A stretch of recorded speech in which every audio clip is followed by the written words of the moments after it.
할렐루야. 사랑하는 대강의 가족 여러분, 오늘 하루도 하나님의 말씀과 동행하는 삶이 되길 소망합니다. 오늘 함께 나눌 하나님의 말씀은 마태복음 26장 1절에서 5절 그리고 14절에서 16절 말씀입니다.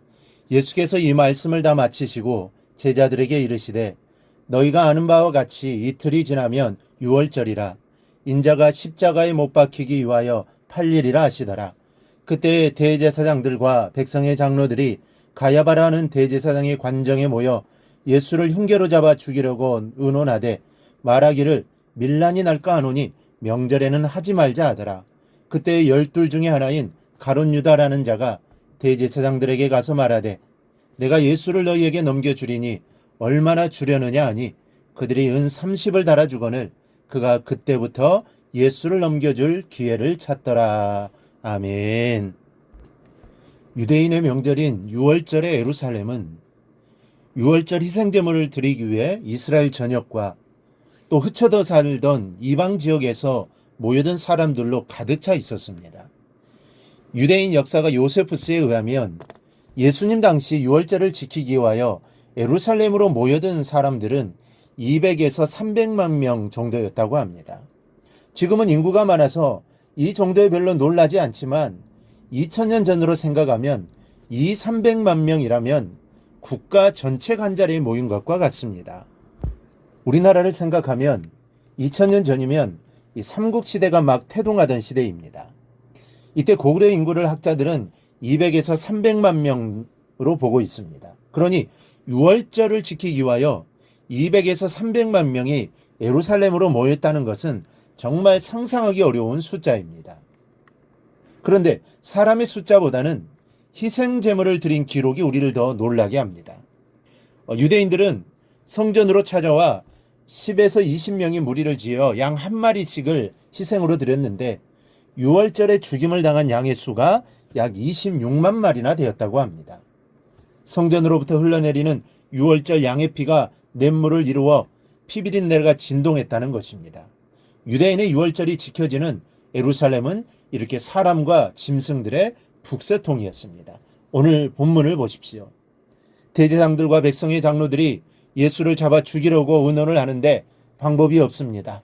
명절이기 때문에 사람들이 너무 많았고 그 중에는 또 갈릴리 지방에서 올라온 사람들이 꽤나 많았는데 예수님이 주로 활동하시던 지역인 이 갈릴리 사람들은 예수님을 선자라고 생각하고 있었으므로 섣불리 건드렸다가는 오히려 큰 피해를 입을 수가 있었기 때문입니다. 그래서 도저히 유월절 명절 기간에는 뾰족한 수단이 없다고 판단하고 명절 기간에는 하지 말자고 의견이 모아졌습니다. 그런데 이런 그들에게 낭보가 전해졌습니다. 예수님의 제자였던 가룟 유다가 자진하여 예수님이 군중들과 떨어져 계시는 시점을 파악하여 알려주겠다고 찾아온 것입니다. 그렇게 해서 거래가 성립이 됩니다. 유다는 예수님을 넘겨주기로 하고 대제사장들은 은 30을 선불로 달아주었습니다. 우리가 이 장면에서 제일 궁금해하는 것은 가룟 유다가 왜 예수님을 팔려는 마음을 가지게 되었는가 하는 점입니다. 생각해보면 다음 세 가지로 추정이 됩니다. 첫째는 탐욕 때문이었습니다. 유다는 일행의 회개를 맡고 있었습니다. 돈을 맡고 있던 과정에서 유다는 마음이 변해서 예수님보다 돈을 더 사랑하게 되었다는 것이죠. 요한복음 12장 6절에 그는 도둑이라 돈깨를 맞고 거기에 넣는 것을 훔쳐가미더라 기록된 것으로 보아 그 이유를 증명합니다. 둘째는 예수님에 대한 실망 때문이었습니다. 유다는 예수님을 로마를 이스라엘에서 축출해내어 강력한 국가를 세우는 강한 지도자, 강력한 메시아를 기대했습니다. 그런데 시간이 갈수록 연약한 사람들과 함께하고 가난한 자들을 가까이하고 심지어는 나약하게 십자가를 지시는 비참한 죽음으로 자기를 몰아가시는 예수님의 모습에 실망을 했다는 것입니다. 오늘 2절에도 이렇게 말씀합니다. 유월절이라 인자가 십자가에 못 박히기 위하여 팔리리라. 유다의 생각에는 메시아가 아니었던 것입니다. 그래서 그 실망을 증오로 변하여 예수님을 죽음으로 몰아내게 되었다는 것이죠. 셋째는 유다는 결코 예수님이 죽지 않으시라는 생각을 갖고 있었다는 것입니다. 유다는 예수님 안에 전능하신 하나님을 보았다는 겁니다. 그래서 예수님을 선뜻 죽음으로 넘겼다는 것인데 그러나 차후의 후회와 자살의 결과를 보면 이 견해는 거리가 멉니다. 여하튼 유다의 행동의 동기를 무엇으로 보든지 유다의 허물은 예수님을 예수님의 모습 그대로 받아들이지 않고 자기의 생각대로 예수님을 만들어 가려고 했다는 데 있습니다. 예수님이 나에게 어떠한 존재가 되어주셨으면 하는 자기 바람의 예수를 만들고자 했던 것이죠. 이것은 큰 오산입니다. 사람이 예수님을 만드는 것이 아닙니다.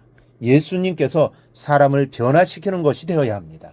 지금 우리의 모습 속에도 이런 착각으로 나의 유익과 나의 바람에 따라 예수를 나의 틀에 맞추려는 그릇된 모습들이 있습니다. 그러나 여러분, 뜻이 하늘에서 이루어진 것 같이 땅에서도 이루어지는 것이지 뜻이 땅에서 이루어져서 하늘을 변화시키는 것이 아닙니다. 그러므로 나의 뜻을 철저하게 하나님의 뜻에 옮겨 놓으십시오. 기도도 마찬가지입니다.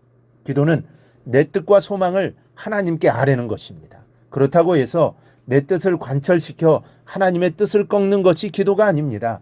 하나님은 내가 생각하는 것보다 더 위대하신 분입니다.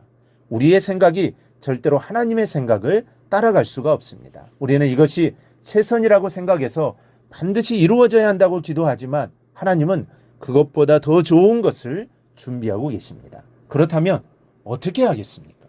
내 뜻을 내려놓고 하나님의 뜻을 받아들여야 합니다. 그것이 바로 진정한 기도입니다.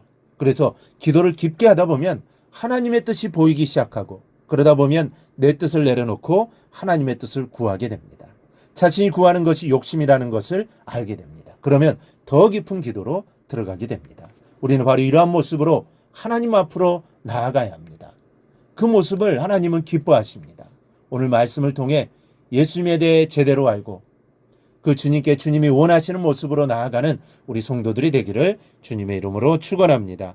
오늘 묵상한 말씀을 굳게 잡고 삶으로 실천하며 살아내는 대강의 모든 성도들이 되기를 축복합니다.